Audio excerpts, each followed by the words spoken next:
used as much. But even, yeah, exactly. Maybe that's actually the right way of putting it. Yeah. Yeah, thank you very much for your very interesting talk. Thank you. Next up, we have Siyu Tang. Siyu is an assistant professor at ETH Zurich, and she did her PhD at the Max Planck Institute for Informatics and Saarland University in 2017 under the supervision of Bernd Schiele.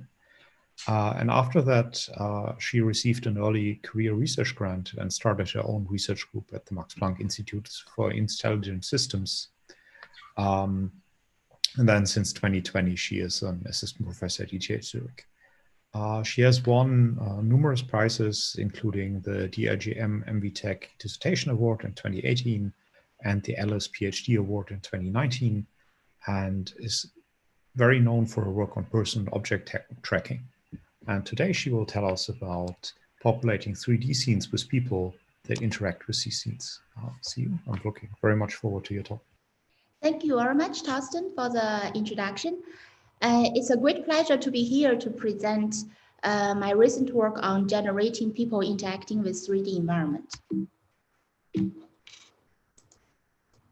Okay, so in recent years, many high-quality dataset of 3D indoor scenes has been proposed, such as Replica and Metapod 3D.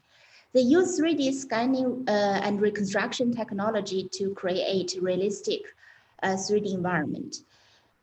And probably lots of people also seen this video. I'm not sure whether it can play it well. So embodied agent also been proposed to, for example, as habitat simulator.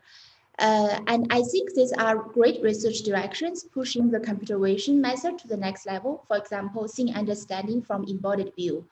But if you take a closer look at this environment, a significant limitation of them is that they don't really contain people.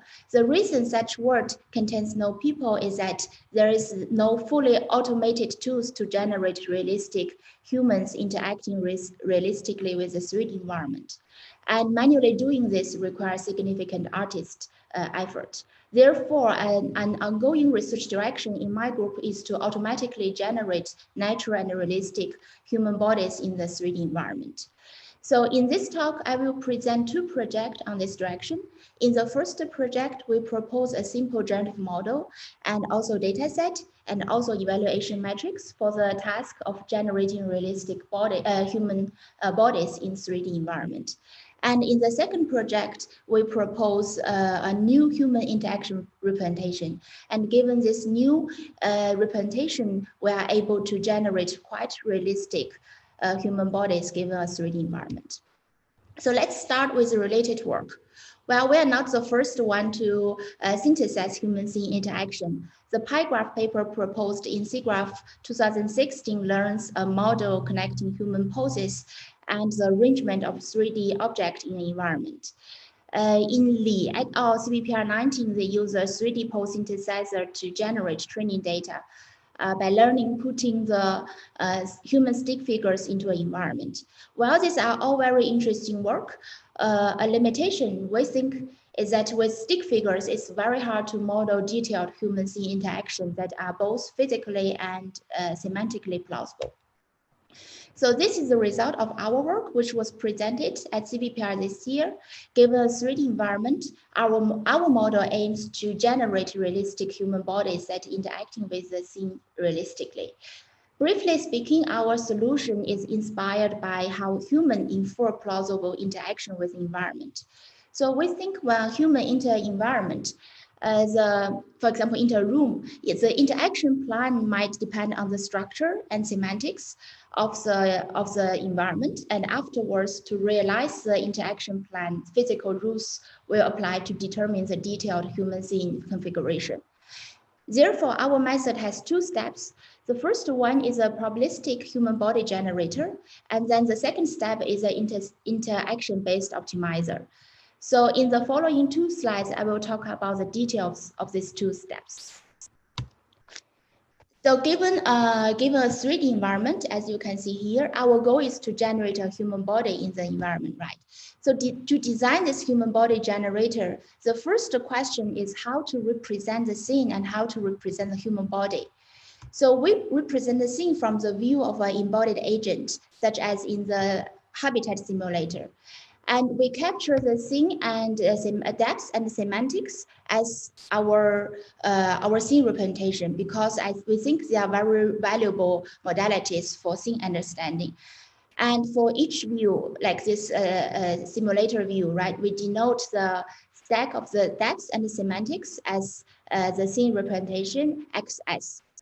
And then we use the simple X to represent 3D human bodies.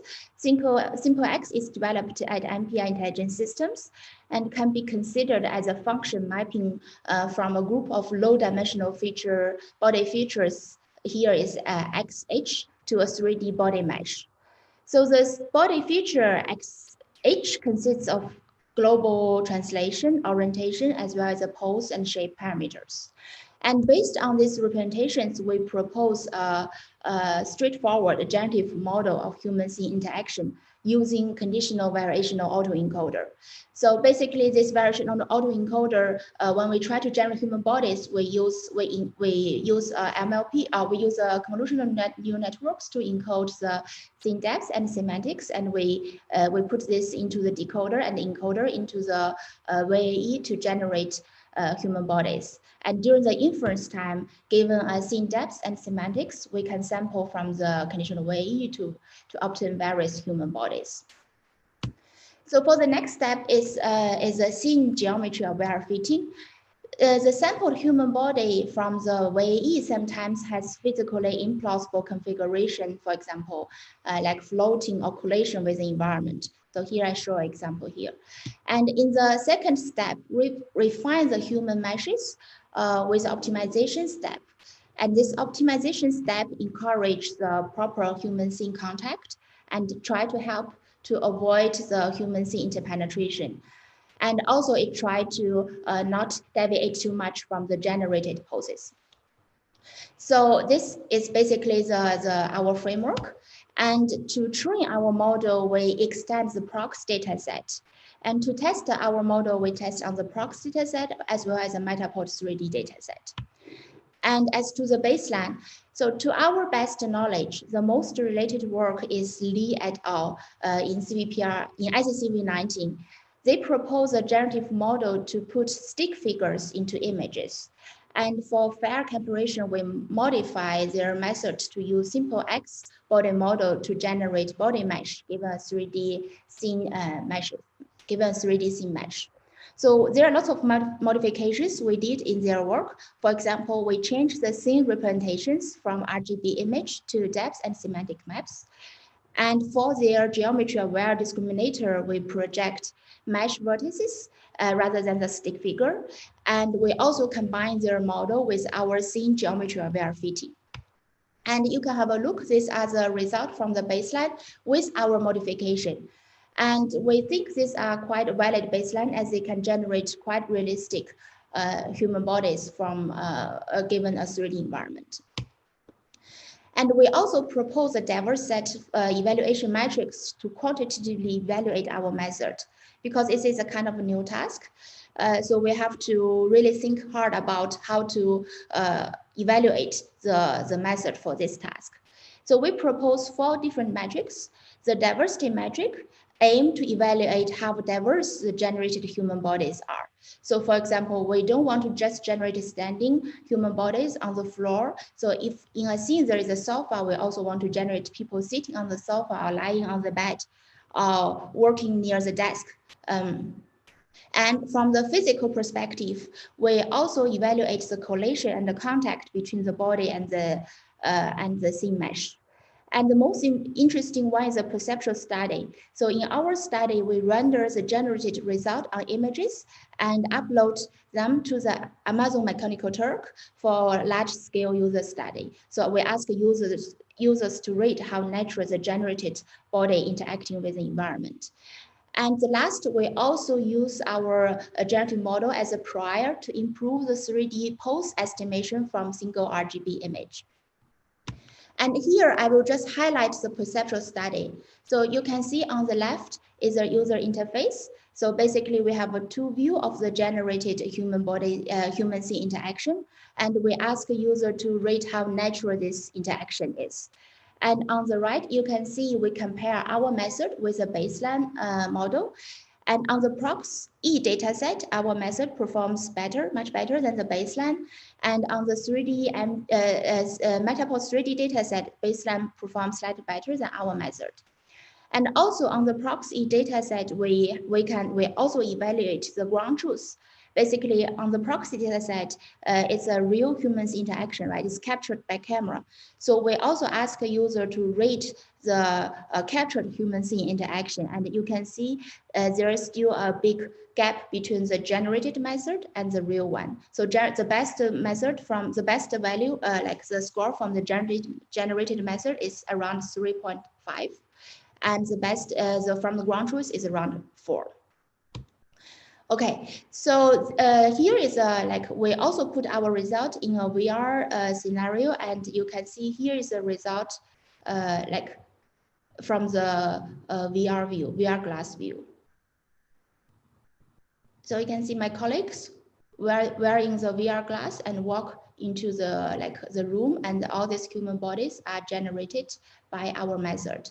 So you can still see some interpenetrations between the body and the environment, but I think it's quite like encouraging result. Yes. However, there are still failure cases when we sample this conditional VAE model. And actually, the optimization step doesn't really help a lot with the realism. So the next question we want to answer is how to make this generation process much more stable and reliable. So let's take a closer look at these images. Human can interact with the scene and object as well as each other in various ways. But the common thing is that all these interactions are rooted in the body scene or body object contact. Furthermore, the proximal relationship, basically the distance between the body and the scene or the object, is quite different for different actions and interactions. So we think these proximal relations could be a very good feature for model interaction between the body and the environment. So basically, inspired by this observation in our latest work, we explore how to explicitly model the contact and proximal relation, body-scene relations for generative interaction modeling. Yes, so given, so basically we have a distance, we propose a distance-based body-scene interaction representation, and given a scene mesh and a human body mesh, our interaction representation is inspired by the basis point set work proposed, published in ICCV 2019. So this work encode a 3D object or human body to a feature vector defined on a fixed set of random selected basis point. So in order to represent the interaction between the body and the scene, we select the basis point on the scene mesh. So you can see this dot, like colored point, as a basis point on the scene mesh. And we call this selected points scene BPS. And then we use the minimal distance between the scene BPS and the human body mesh to represent the body-scene contact relations. And we call this BPS features. And you can think about, you can consider these BPS features as a pairwise relation between the body and the environment. It explicitly models the distance between the body and the 3D mesh. And you can see for different body pose, right, the scene BPS is quite different. So standing, sitting, different body pose. And given this feature representation, we basically design a simple human body generator based on variational autoencoder. So given a body and scene pair, right, we extract its BPS features, basically a one-dimensional feature, indicates the distance between the body and the selected BPS point. And then we train a VAE to generate like this kind of distance.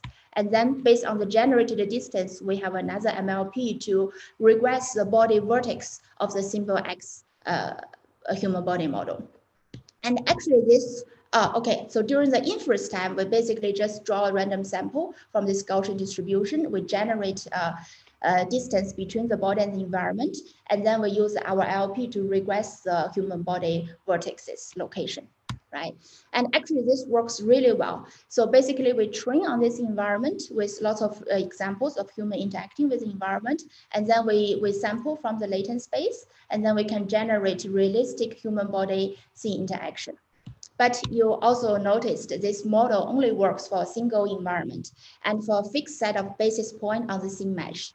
And then the question, if we really want to have a human body generator for arbitrary environment, the next question is how to generalize this to different environment. And that involves two questions. The first one is how to select the basis point set on different scene meshes. And then the second one is how to encode the basis point set on different scene mesh. So for this purpose, we propose a two-stage distance-based human scene encoding. So first, we have a fixed set of basis points in space. So you can see this dot are the basis point covering the scene, right? And then this point can be randomly selected, but they should be fixed for all the different training and test environment. And then we use the distance between this fixed BPS in space to the scene mesh vertices to encode the environment. And then you can see the selected scene vertex on the scene mesh are the basis point to encode human body. So I give you another example. For example, for different environment, we use the same set of BPS point on space to encode the environment. And then we also have a different set of BPS on the scene meshes. So this BPS will be later encoded to encode the human body. And now given a pair of human and scene and a 3D scene, so we have two feature, we have two distance-based features. The first one is distance between the fixed set of BPS in space to the scene meshes. And then we also use the selected vertices on the scene mesh to encode the distance between the scene and the body. And then now we change the way to a conditional way. Now this generator is conditioned on different scene, like different 3D environment. And based on the generated distance, we want to encode regress the human body vertices. And in order to regress these human body vertices on different environment, we have another autoencoder to encode the 3D location of the selected scene vertices. Right, so this is a training process. We have two encoders to encode the environment. We have a VAE, variational autoencoder, to learn the distribution, how to generate a distance between the human body and the scene meshes given the scene representation. And then we have an MLP to regress the scene, the body vertex given the scene representation. And then this is the testing time. Given environment without a human body, we first encode the 3D environment, and then we sample from the Gaussian distribution to generate scene conditioned body scene distance, and then we can regress the body vertices. And this actually works quite well across different environments. So these are the generated results from our method. And you might notice that our method basically generates body vertices. It doesn't really generate simple body parameters, right? And then, which also means that our body can, the body surface might not be smooth, and also there might be some slight interpenetration between the body and the environment. And for the second step, basically we again perform the interaction-based optimization. So basically you can see this not smooth body regressed body vertex now become like much smooth, because here we directly regress the simple X body parameters. Okay, so for testing our method, we use 3 different data sets. We train and test on the prox data set, and we also test the generalization ability of our model on the Metapod 3D as well as the replica data set.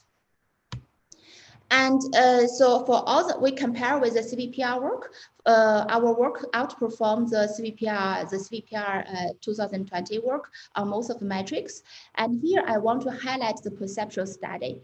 So here is very interesting study. So instead of asking the users to rate like different method, we perform additional user study to ask user to choose between the generation result of two methods. So for example, here we on this row basically a generated result from one method, and this is a generated result from another method, baseline method, or from actually the ground truth. And you can see on the Metapod 3D data as well as on the prox data set, our method, like this new method, performs significantly better than the CVPR one. So basically shows the generation result are much more reliable. And what is even more encouraging is like on the prox data set, because we have the captured ground truth human-scene interaction, we compare the generated result with the ground truth human-scene interaction. And you can see our proposed approach is approaching the realism of the real human-scene interaction.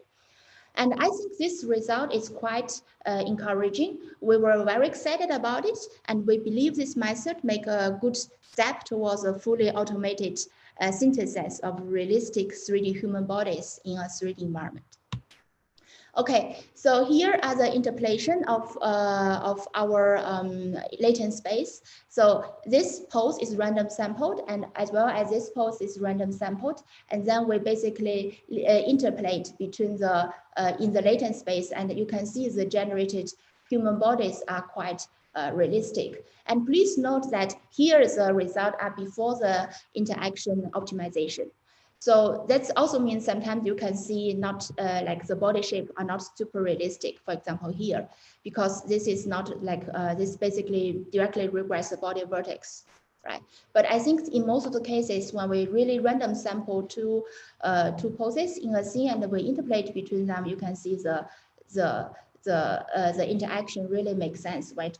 Goes close to the bed, is sitting on the bed, and it's further from the bed, stand on the floor. And there are more results.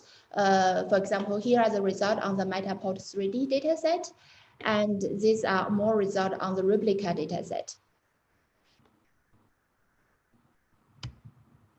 So in this like synthesis human behaviors in 3D, we have two related projects, which I won't talk about the details. If you are interested, you can visit our website. So the first project is about synthesizing human grasps given a 3D point cloud, object 3D point cloud. And then another project is about generating unbounded human motion. For the details, you can visit our website, and I think the code of this one is also available online. So yeah, in summary, in the first work, we introduced a generative framework to produce 3D human bodies that pose naturally in a 3D environment. And in the second work, we introduced a very effective interaction representations for the task. And the work cannot be done without my student and postdoc at ETH Zurich, as well as my collaborators at MPI Intelligent Systems. Thank you very much. I'm looking forward to your questions. Thank you very much, Siyu. We have one question on the Discord channel, which is the generator capable of creating children bodies for using with children-related analysis tasks? Off-the-shelf models trained on adults do not perform very well in child pose detection.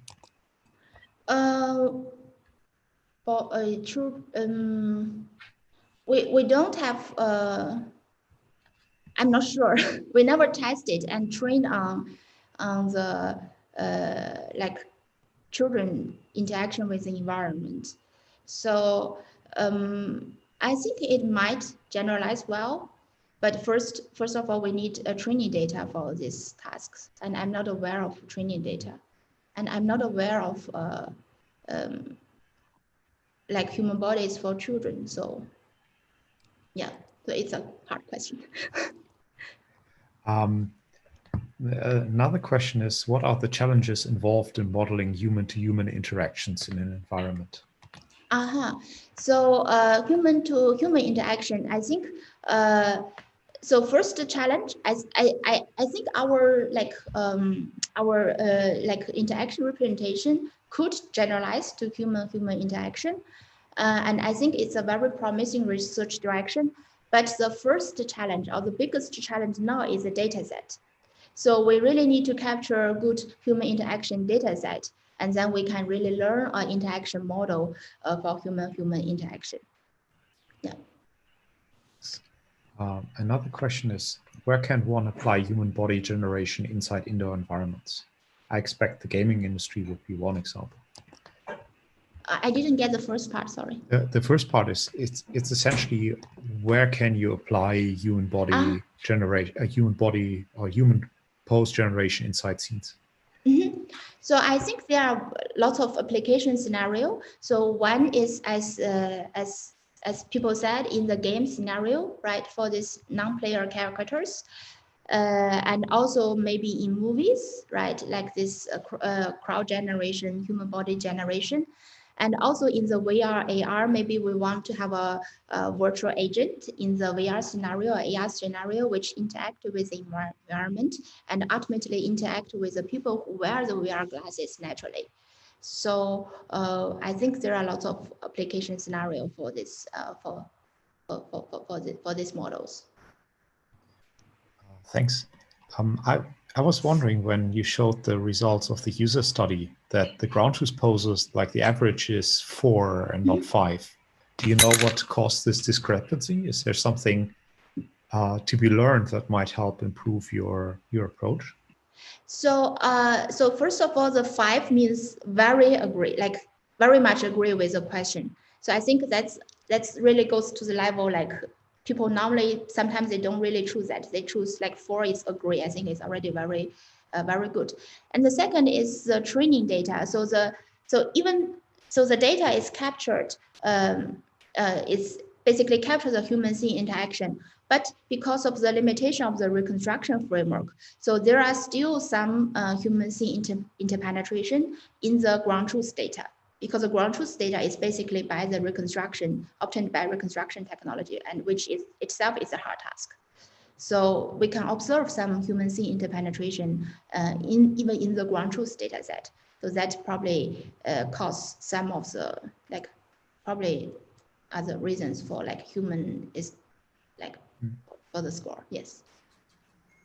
And also looking at I loved the slide where you had those heavy tail distribution examples with the man trying to open the door with his foot while carrying 2 buckets.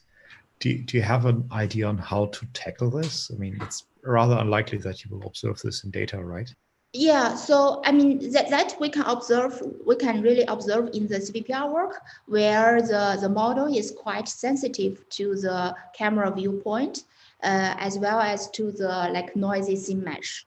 So those results are basically mainly because of these 2 reasons. So we sometimes generate unrealistic human bodies, and given this new feature which we proposed in this archive work, we don't really observe. I mean, maybe very randomly, very rarely observe this kind of generated result. And I think this human scene interaction features, distance-based human scene action features, is the key to solve this problem. And to further solve this problem, I believe we have to explore the different human representations, for example, occupancy representations, because now mesh-based human representations, it's very hard to avoid the interpenetration between the human body and the scene structure. For example, a table, something like that. It's hard to do that. Yeah. Great. Yeah. Thank you very much. Thanks for the nice talk. Thank you. Okay, our next speaker is Christoph Lombard, who's a professor at the